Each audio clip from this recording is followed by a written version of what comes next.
नमस्कार. रेडिओ विश्वास 90.8 community radio, तुमचं जगणं तुमचा आवाज. श्रोते हो, जाणता हृदय हे या कार्यक्रमामध्ये आजही आपल्याकडे आलेले आहेत श्री साईबाबा हार्ट इन्स्टिट्यूट आणि रिसर्च सेंटरचे डॉक्टर अनिरुद्ध धर्माधिकारी.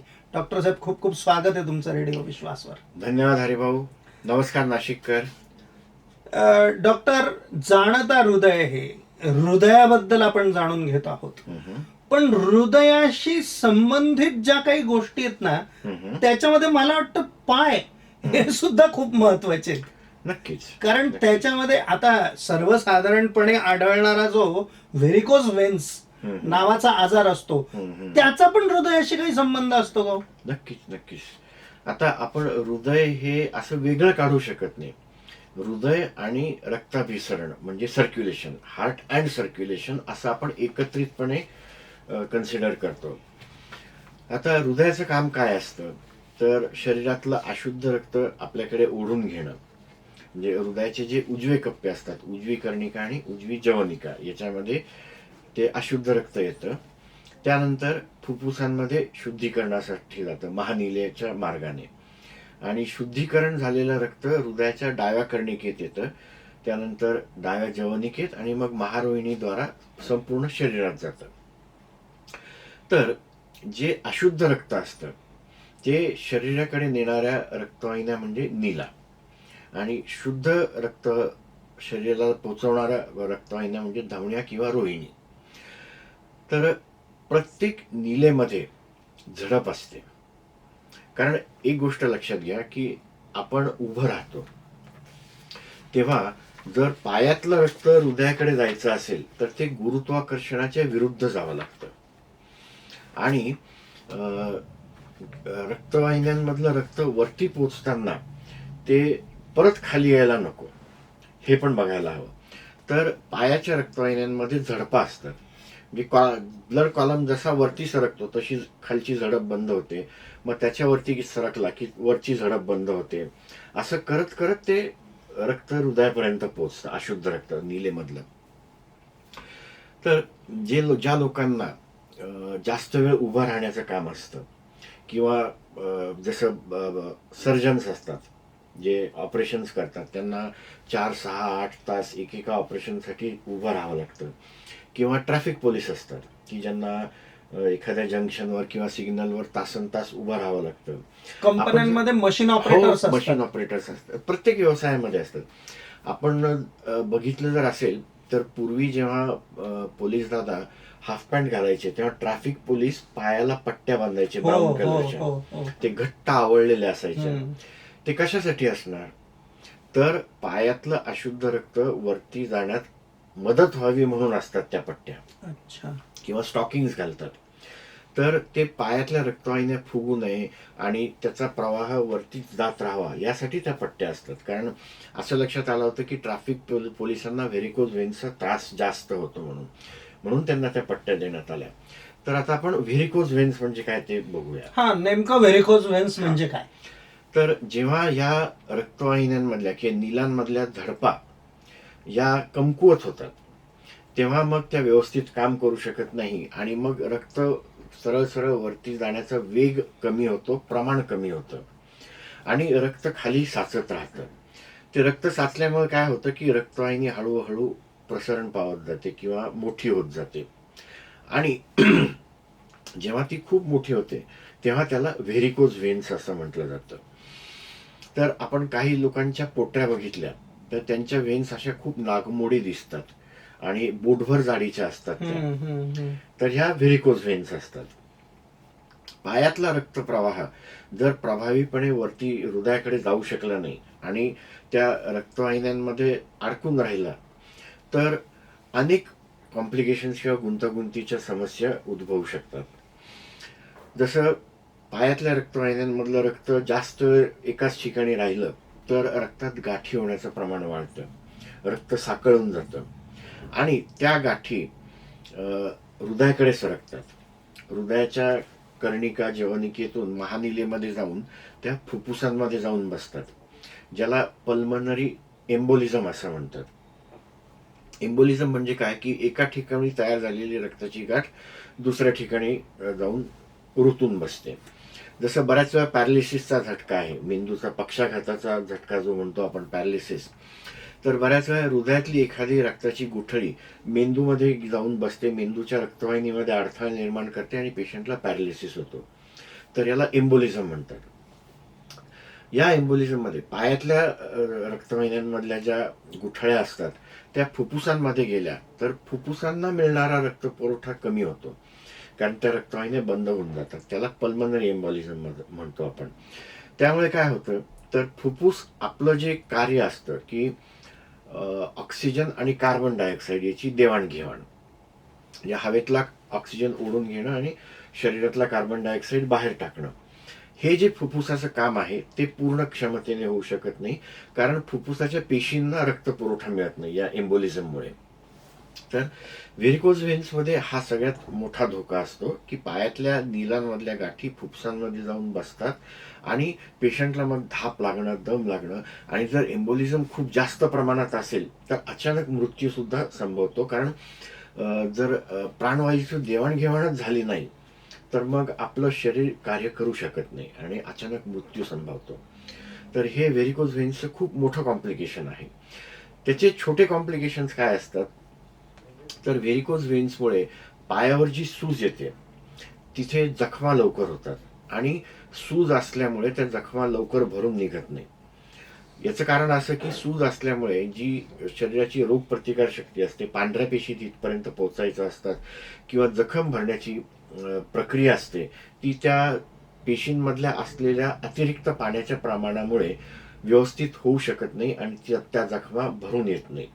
आणि मग महिने काय वर्षानुवर्ष सुद्धा ती जखम तशीच राहते. त्याला व्हेरिकोज अल्सर असं म्हटलं जातं. अल्सर आपल्याला ऐकून माहितीये काय असतं की जखम असते, आपण पोटातला अल्सर ऐकतो. तसंच पायावर सुद्धा कुठल्याही ठिकाणी भरून न येणारी जी जखम असते त्याला व्हेरिकोज अल्सर असं म्हणतात, व्हेरिकोज व्हेन्स असताना. आणि मग तिथे इन्फेक्शन होऊ शकतं, जीवाणू संसर्ग होऊ शकतो आणि तो शरीरात पसरतो, ज्याला सेप्सिस असं म्हणतो आपण, आणि ते सुद्धा बरं होणं खूप अवघड असतं. त्यामुळे व्हेरिकोज व्हेन्स टाळण्यासाठी ज्या लोकांना खूप वेळ उभं राहावं लागतं अशा व्यक्तींनी स्टॉकिंग्ज वापरणं हे खूप गरजेचं असतं. स्टॉकिंग्ज वापरल्यामुळे रक्त प्रवाही राहतं आणि रक्ताच्या गुठळ्या तयार होण्याचं प्रमाण कमी होतं. काही सोपे व्यायाम आहेत का की ज्याच्यामुळे हा पायाचा व्यायाम जर केला समजा तर व्हेरिकोज व्हेन्स होणार नाहीत किंवा त्याचं उशिरा होतील बा आजार, असं काही? आपण समजा जर बैठं काम करत असू तर दर अर्ध्या तासाने एक 5 मिनिटासाठी फेरी मारून यायची, म्हणजे जे रक्त साकळण्याच्या प्रक्रियेमध्ये असेल ते परत प्रवाही व्हायला लागतं. ते थोडासा पायाच्या स्नायूंचा जो दाब असतो, ते प्रेशर असतं, त्याच्यामुळे रक्त परत वरती सरकायला सुरुवात होतं. त्यामुळे सलग बसण्याचं टाळावं.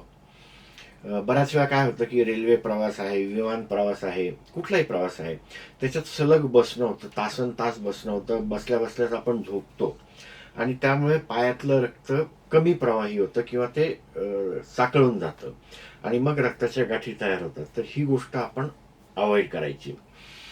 कुठल्याही प्रकारचा पायांचा व्यायाम जो आहे, सायकलिंग आहे, धावणं आहे, चालणं आहे, दोरी उड्या मारणं आहे, याच्यामुळे सुद्धा व्हेन्स मधला किंवा नीलांमधला रक्तप्रवाह त्याला चालना मिळते आणि त्या रक्तप्रवाही राहिल्यामुळे रक्ताच्या गाठी तयार होण्याची शक्यता कमी होते, पायांवरची सूज कमी राहते, जखमा होण्याचं प्रमाण कमी होतं आणि जखमा झाल्याच तर त्या लवकर भरून येतात.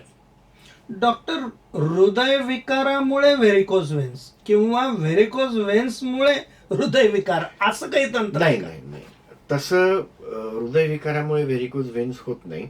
व्हेरिकोज व्हेन्स हा एक वेगळा आजार आहे. आजारच वेगळा. हा रक्तवाहिन्यांचा, विशेषतः नीलांचा आजार आहे, ज्याच्यात नीलांमधल्या झडपा कमकुवत झाल्यामुळे ते ब्लड कॉलम प्रभावीपणे वरती जाऊ शकत नाही आणि त्यामुळे रक्त साकळून जातं.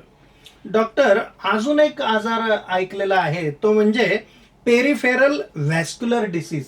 बरोबर. हा नेमका काय? हा, तर जसं मी म्हटलं की हृदय म्हणजे फक्त हृदय नाही तर संपूर्ण रक्ताभिसरण किंवा सर्क्युलेशन सुद्धा त्याच्यात येतं आता आपण नीलांन बाबतीत बघितलं की ज्या पायाकडून हाताकडून, जसं मी पायांचं व्हेरिकोज व्हेन सांगितलं तसं हाताच्या रक्तवाहिन्यांमध्ये सुद्धा रक्त साकळून गाठी तयार होऊ शकतात आणि परत तेच कॉम्प्लिकेशन्स होऊ शकतात.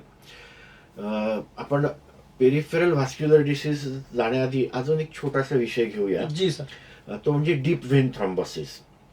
तो थोडासा व्हेरिकोज व्हेन सारखाच असतो की पायातल्या रक्तवाहिन्यांमध्ये रक्ताच्या गाठी होणं आणि त्या गाठी फुफ्फुसांमध्ये जाणं, त्याला डीप व्हेन थ्रॉम्बोसिस म्हणतो. काही वेळेस असं होतं की ज्या व्यक्तींना जन्मतः हृदयामध्ये एक छोटंसं छिद्र आहे, बऱ्याच वेळा ते लक्षातही येत नाही. अगदी तुम्ही प्रौढ होऊन वयस्कर होऊन कधीतरी चुकून एको केला तर लक्षात येते की अरे याला जन्मापासून एक 3-4 मिलीमीटरचं छिद्र आहे. तर अशा व्यक्तींमध्ये त्या गाठी फुफ्फुसांमध्ये जाण्याऐवजी उजव्या कर्णिकेतून डाव्या कर्णिकेत जाऊ शकतात त्या छिद्रामधून, आणि मग तिथून महारोहिणीतून त्या मेंदूमध्ये जाऊ शकतात, यकृतामध्ये जाऊ शकतात, मूत्रपिंडांमध्ये सुद्धा जाऊ शकतात, शरीरातल्या कुठल्याही अवयवामध्ये जाऊ शकतात. त्यामुळे तो एक धोका आहे की डीप व्हेन थ्रॉम्बोसिस किंवा व्हेरिकोज व्हेन्समुळे पॅरालिसिस होण्याची शक्यता. जसं मी सांगितलं की फुफ्फुसांमध्ये त्या गाठी जर जाऊन बसल्या तर फुफ्फुसांमध्ये जे प्राणवायू आणि कार्बन डायऑक्साईडची चलनवलन असतं ते बंद होतं. तसंच मेंदूमध्ये त्या रक्ताच्या गाठी गेल्यामुळे मेंदूचं काम कमी होतं, मेंदूच्या पेशींना रक्तपुरवठा मिळत नाही आणि पॅरालिसिस किंवा पक्षाघात ज्याला म्हणतो आपण त्याचा झटका येतो. आता आपण पेरिफेरल व्हास्क्युलर डिसीज, आता पेरिफेरल व्हास्क्युलर डिसीज मध्ये आपण आर्टरीज बद्दल बघतो किंवा रोहिणी किंवा धमन्या. तर जसं हृदयाच्या धमन्यांमध्ये अडथळे निर्माण होतात तसंच पायाच्या, हाताच्या, किडनीच्या, आपल्या शरीरातल्या प्रत्येक अवयवाच्या, आपल्या मानेच्या रक्तवाहिन्यांमध्ये अडथळा निर्माण होऊन ती जर बंद झाली, जी मेंदूकडे जाते हृदयाकडून, तर त्या रक्तवाहिनीत अडथळा निर्माण झाला, ती जर बंद झाली तर मेंदूला मिळणारा रक्तपुरवठा कमी होतो आणि बंदही होऊ शकतो ती रक्तवाहिनी बंद पडल्यानंतर, आणि पॅरालिसिसचा झटका येऊ शकतो. तर हे हृदयाव्यतिरिक्त, म्हणजे हृदयाला रक्तपुरवठा करणाऱ्या रक्तवाहिन्यांव्यतिरिक्त इतर रक्तवाहिन्यांचा आजार जो असतो त्याला आपण पेरिफेरल व्हास्क्युलर डिसीज म्हणतो. आता या पेरिफेरल व्हास्क्युलर डिसीज मधले जे रिस्क फॅक्टर्स आहेत ते डायबिटीस आणि स्मोकिंग किंवा तंबाखू चघळणं हे 2 मेजर रिस्क फॅक्टर्स आहेत. ब्लड प्रेशर, कोलेस्ट्रॉल हे हृदयाच्या रक्तवाहिन्यांना जे आजार होतात त्याच्यामधले रिस्क फॅक्टर्स तर आहेतच, पण जे लोक तंबाखू चघळतात विशेषतः त्यांच्यामध्ये पेरिफेरल व्हास्क्युलर डिसीजचं प्रमाण जास्त असतं. डायबिटिक लोकांमध्ये पेरिफेरल व्हास्क्युलर डिसीजचं प्रमाण जास्त असतं. आपण बऱ्याच वेळा ऐकलं असेल की डायबिटीसमुळे अँप्युटेशन करावं लागलं, म्हणजे एखादा अवयव छाटून टाकावा लागला, पाय छाटून टाकावा लागला. कारण काय होतं की या रक्तवाहिन्या अरुंद होत जातात, पायाला मिळणारा रक्तपुरवठा कमी होत जातो आणि मग तिथे जखमा व्हायला लागतात. त्या जखमा भरून येत नाही, तिथे इन्फेक्शन होतं आणि मग गँग्रीन होतं. गँग्रीन म्हणजे त्या पेशी मृत पावतात आणि अशा पेशींमधलं इन्फेक्शन शरीरात पसरू शकतं आणि ते इन्फेक्शन किंवा जीवाणू संसर्ग शरीरात पसरू नये म्हणून पायाचा तो भाग छाटून टाकावा लागतो. तर जसं आपण हृदयाच्या रक्तवाहिन्यांची तपासणी कोरोनरी अँजिओग्राफीद्वारा करतो, तसंच हातापायाच्या किंवा किडनीच्या रक्तवाहिन्यांची तपासणी आपण पेरिफेरल अँजिओग्राफीद्वारा करू शकतो. आपण मांडीच्याच रक्तवाहिनीतून कॅथेटर सोडून आपण दोन्ही पाय, दोन्ही हात, किडनी, पाहिजे त्या अवयवाच्या रक्तवाहिन्यांची तपासणी करू शकतो आणि त्या रक्तवाहिनीत अडथळा आहे किंवा नाही, असल्यास किती प्रमाणात, कुठल्या ठिकाणी. कारण बऱ्याच वेळा काय होतं की अँप्युटेशन करायचं, तर अँप्युटेशन केल्यानंतर ती जखम भरून येणार की नाही हा प्रश्न असतो. जर त्या ठिकाणी रक्तपुरवठाच नसेल तर ती जखम सुद्धा भरून येणार नाही. मग त्या अँप्युटेशनची लेव्हल कुठल्या ठिकाणी अँप्युटेशन करायचं हे ठरवण्यासाठी आपल्याला पेरिफेरल अँजिओग्राफीची गरज असते. आता त्याच्या आधी सुद्धा दुसरी एक तपासणी असते जी डॉपलरची तपासणी असते, जी आपण कुठलाही सुई न टोचता किंवा इंजेक्शन न देता वरच्यावर करू शकतो. जशी आपण पायाची सोनोग्राफी करतो तसंच त्याच मशीनवर ही डॉपलरची तपासणी, कलर डॉपलर, अगदी बरोबर. तर असंच कलर डॉपलरद्वारा आपण पायाच्या रक्तवाहिन्यांची तपासणी करू शकतो, रोहिण्यांची म्हणजे शुद्ध रक्तवाहिन्यांची आणि नीलांची. नीलेमध्ये जर रक्ताची गाठ असेल तर ते आपल्याला डॉपलरवर दिसू शकतं. जर रोहिणीमध्ये किंवा धमनीमध्ये अरुंदपणा निर्माण झाला असेल तर तो आपल्याला डॉपलरवर दिसू शकतो. म्हणजे प्राथमिक निदान करण्यासाठी डॉपलर हे खूप उपयुक्त महत्वाचं साधन आहे. अर्थातच आपण जेव्हा पेशंट तपासतो तेव्हा आपण जसं हाताची मनगटाची रक्तवाहिनी तपासतो, ज्याला आपण नाडी म्हणतो, नाडी.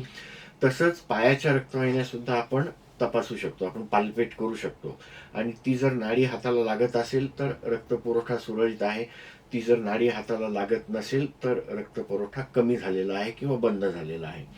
मग त्यानंतर डॉपलरची तपासणी येते, त्याच्यात रक्तवाहिनी कुठे अरुंद झाली आहे, किती अरुंद झाली आहे. आणि डॉपलर आपण किडनीचंही करू शकतो, पायांचं करू शकतो, कॅरोटिड डॉपलर ज्याला आपण म्हणतो मानेचं करू शकतो, आणि अर्थातच हातापायांचं डॉपलर करू शकतो की ज्याच्यामुळे हे प्राथमिक निदान होतं. मग त्याच्यावर जर अडथळे दिसले तर मग आपण पेरिफेरल एन्जिओग्राफी करतो आणि मग आपल्याला ॲक्युरेट निदान होतं की अडथळे किती प्रमाणात आहे आणि कुठे आहेत ते. जसं आपण हृदयाच्या रक्तवाहिन्यांची अँजिओप्लास्टी करू शकतो तसं आपण या इतर रक्तवाहिन्यांची सुद्धा अँजिओप्लास्टी करू शकतो.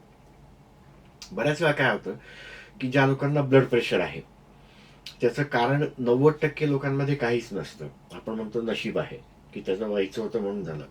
पण 10% लोकांमध्ये काही ना काही ब्लड प्रेशरचं कारण निघू शकतं आणि त्यातलं एक कारण म्हणजे किडनीला रक्तपुरवठा कमी झाला. तर जर किडनीला कमी रक्तपुरवठा होत असेल तर किडनीला असं वाटतं की शरीराचं प्रेशर कमी झालेलं आहे आणि म्हणून किडनी शरीरातला रक्तदाब वाढवण्यासाठीचे जे संप्रेरक असते त्याचा स्त्राव वाढवतं आणि त्यामुळे ब्लड प्रेशर विनाकारण वाढतं.